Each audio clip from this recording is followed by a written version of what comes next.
2:15 a.m. sharp. Over the blacked-out skyline of Kiev, the air is quiet in that unnatural way that only exists right before physics gets violent, when warning sirens have already burned themselves hoarse, and every window is a dark mirror waiting to be shattered. High above the clouds, Russia's so-called unstoppable answer to reality punches through the upper atmosphere. A 3M-22 Zircon screaming toward the city at hypersonic speed, fast enough that Kremlin propagandists promised it would never even be seen, let alone stopped. If this missile reaches its target, then the story writes itself. A burning government district, a made-for-TV victory clip, and Moscow declaring that math has finally surrendered to bravado. But if it doesn't, if even one Patriot battery gets a clean solution, then the myth dies in public, in real time, in front of the entire world. Radar screens flicker to life, operators lean forward, and a digital clock appears on a monitor like a judge's gavel. Time to impact, 38 seconds. Margin for error, 0. Stay with me, because what happens next turns Russia's loudest lie into its most expensive embarrassment. In Moscow's telling, this moment was supposed to be boring, because boredom means inevitability, and inevitability is the brand they sell when they talk about Zircon and Kinzhal in the same breath. Two hypersonic boogeymen wrapped in patriotic graphics and test footage shot under laboratory conditions. The briefings bragged about speeds above Mach 8, plasma sheaths that blind radar, trajectories so unpredictable they turn air defense crews into gamblers instead of professionals, and launch platforms like the MiG-31K and the watchful A-50U orbiting safely behind friendly lines, painting the sky like a chessboard only Russia could see. Western defenses, they said, were built for yesterday's wars, for slow cruise missiles and obedient ballistic arcs, not for weapons that laugh at physics and arrive before fear has time to register. Stay focused here, because this is the part where most audiences are meant to feel small, to believe that nothing short of divine intervention stops a missile traveling a mile every second. The Russians certainly believed it. Some were already celebrating. Time to impact, 27 seconds. Because behind the poetry and the chest thumping, there is always a price tag, and this is where the Zircon myth starts to sweat. Each of these hypersonic miracles carries a cost measured in the tens of millions, wrapped in exotic materials, precision machining, and a supply chain already strained by sanctions and shortcuts. Add a Ka-47M2 Kinzhal riding shotgun in the same strike package, launched from a MiG-31K that burns fuel like a nervous gambler, all coordinated by an A-50U worth hundreds of millions more, and suddenly this single night over Kyiv represents a floating investment portfolio screaming through the sky. This isn't one missile, it's an invoice. If even one interceptor finds its mark, the loss isn't symbolic, it's financial, reputational, and deeply personal to the engineers who promised invincibility. Ask yourself this: if you were betting your national prestige on a weapon this expensive, would you expect cardboard decoys and off-the-shelf algorithms to be enough to stop it? Moscow didn't. Kiev did. Time to impact, 19 seconds. 2:14 and 41 seconds a.m. While Russian planners still think this is a brute force problem, Ukraine is treating it like software, because the trap doesn't begin in the sky, it begins minutes earlier, inside a Patriot command cabin where the AN/MPQ-65 radar is not chasing speed, but behavior, quietly sampling returns, discarding noise, and feeding raw angles into an algorithm designed for one humiliating purpose: to update faster than a hypersonic missile can lie. Cheap decoys have already done their work tonight, lighting up Russian sensors earlier in the raid, forcing escorts to transmit, forcing profiles to repeat, forcing patterns to exist. And patterns are lethal when you're trying to pretend to be unpredictable. Stay with me here, because this is the genius detail most people miss. Ukraine isn't trying to see Zircon clearly, it's predicting where physics will force it to be next, because even at Mach 8, mass still resists change, drag still extracts payment, and gravity still keeps its books balanced. Inside the battery, operators watch a ghost track stabilize, not because the missile slowed down, but because the software got smarter in the last seconds, fusing Patriot data with SAMP-T cues, refreshing the firing solution again and again, as if the sky itself is being rewritten in real time.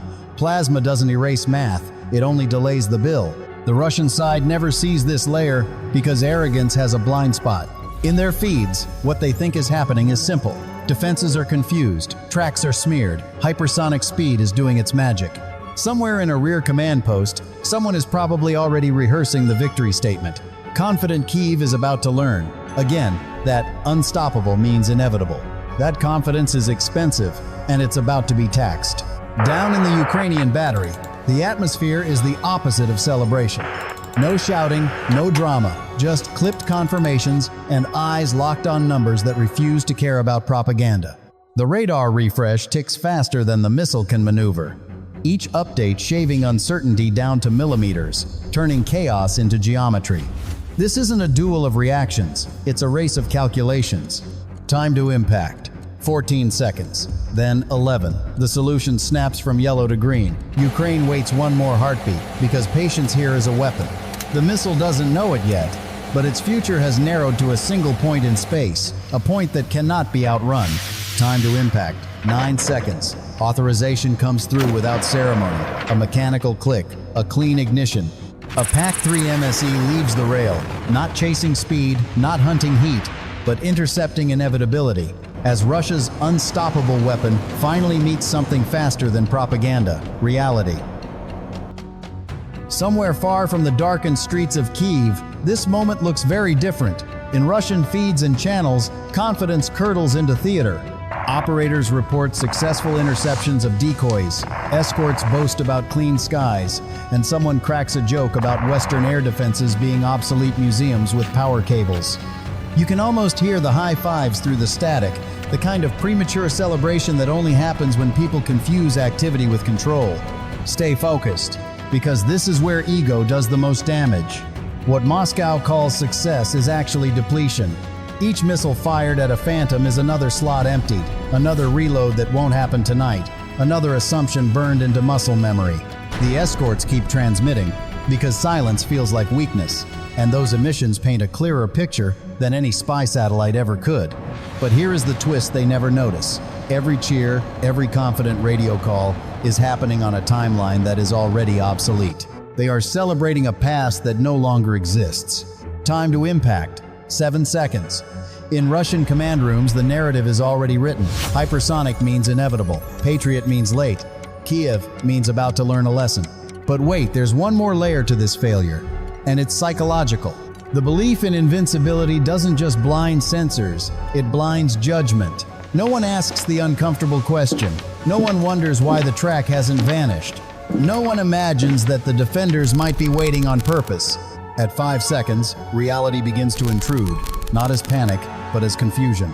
Data doesn't match expectation. Something is wrong, but pride delays the admission by exactly the amount of time physics needs. This is the cost of arrogance. Not the explosion, but the silence right before it, when everyone realizes too late that the celebration was timed to the wrong ending.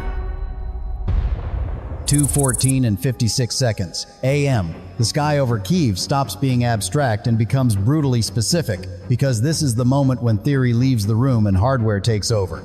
The PAC-3 MSE is already climbing hard, a narrow spear of controlled violence accelerating not to chase the Zircon's speed, but to arrive where the missile must be, because at hypersonic velocity, freedom of choice is an illusion, and maneuvering is just debt with interest. Stay with me, because this is where the physics turns personal. Inside the interceptor, there is no war, no politics, no pride, only vectors collapsing into one solution. The seeker doesn't care how loud Moscow's promises were or how many times the word unstoppable was repeated on television. It measures mass, closing rate, and angle, and then it commits. Hit to kill means there is no explosion to save you from being wrong. You either intersect or you fail. Margin for error, centimeters. Time to impact, 4 seconds.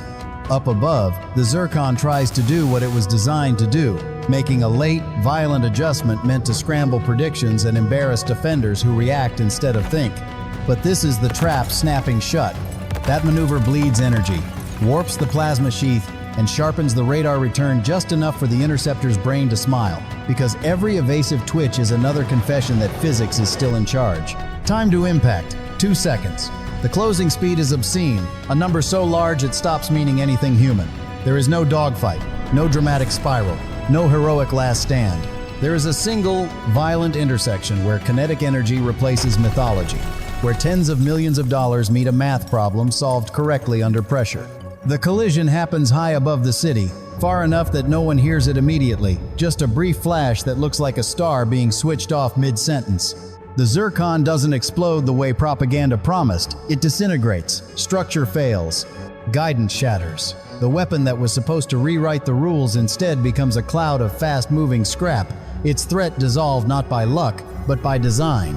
Down below, no one cheers. They're already tracking the debris, handing the problem to the next layer.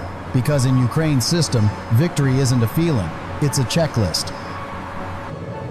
The physics of what just happened is cruel, precise, and completely uninterested in saving face. When the PAC-3 MSE intersects the Zircon, there is no cinematic fireball, because this isn't chemistry, it's momentum. And momentum at hypersonic speed doesn't explode so much as it unravels. The closing velocity compresses time itself, forcing metal to behave like liquid for a fraction of a second, long enough for guidance sections to shear away, fuel lines to rupture, and structural integrity to simply give up. This is kinetic kill at its purest, where mass deletes mass and the laws of motion sign the paperwork. Fragments scatter outward in a widening cone, each piece still screaming along at thousands of miles per hour. Still dangerous, but no longer purposeful. This is the moment Russia never shows in its animations. The transition from weapon to problem. The debris field expands, predictable now, obedient to gravity and drag, and that obedience is everything. Stay focused, because this is where layered defense earns its salary. Gepard crews on the ground don't see a myth falling from the sky. They see numbers, trajectories, and a pattern that screams manageable. Radar hands off targets, fire control snaps into place, and 35mm rounds reach up with mechanical indifference, shredding fragments that cost more than suburban homes, turning once terrifying components into harmless sparks that burn out before they can find a roof, a street, or a headline. What's left of the Zircon rains down as scrap, stripped of narrative, stripped of purpose, stripped of the aura it was sold with. Somewhere in Russia, engineers will blame software. Somewhere else, officers will blame timing. But the truth is simpler and far more humiliating. Nothing went wrong. Everything worked exactly as physics said it would. Above Kiev, the sky closes again, quiet, returning like a verdict. One hypersonic myth has been processed, itemized, and disposed of. Not by miracles, but by competence applied at exactly the right second. Now step back. Because this is where the night over Kiev stops being cinematic and starts being humiliatingly rational. Ukraine didn't spend magic, miracles, or mythology to make this happen. The decoys that softened the radar picture cost less than a decent pickup truck. The sensor fusion ran on software already paid for years ago. One PAC-3 MSE expensive by everyday standards, sure, but still pocket change compared to what just died in the upper atmosphere. Call it a few $1 million applied with discipline, timing, and an understanding that math compounds faster than propaganda ever will. Now flip the ledger. 13M22 Zircon, built from exotic alloys, hypersonic hype, and political promises, turned into a cloud of fast-moving scrap with no address and no future. Add the Kinzhal riding the same strike narrative, burning prestige just by association. Add the MiG-31K flight hours, the A-50U exposure, the maintenance cycles, the fuel burned simply to posture for cameras that weren't even there. This wasn't a missile launch. It was an investment portfolio detonated mid-air. A $50, $100 million night reduced to debris, paperwork, and very quiet phones in Moscow. But here's the checkmate Moscow never priced in. Every future Zircon launch is now more expensive because confidence is gone and redundancy costs money. Every commander now has to assume interception is possible. Every engineer now has to explain why unstoppable came with terms and conditions. Every propaganda clip now needs an asterisk the size of Kiev. Hypersonic didn't die tonight, but inevitability did. And that's the real loss. Ukraine didn't just intercept a missile, it depreciated an entire category of Russian threats in front of a global audience. In modern war, belief is leverage, physics is the referee, and ROI is the only scoreboard that matters. So ask yourself, if this were your capital on the line, would you invest in the loud weapon that promises miracles, or the quiet system that waits, calculates, and collects? Drop your answer in the comments, because tonight, Kyiv just proved which portfolio actually pays dividends.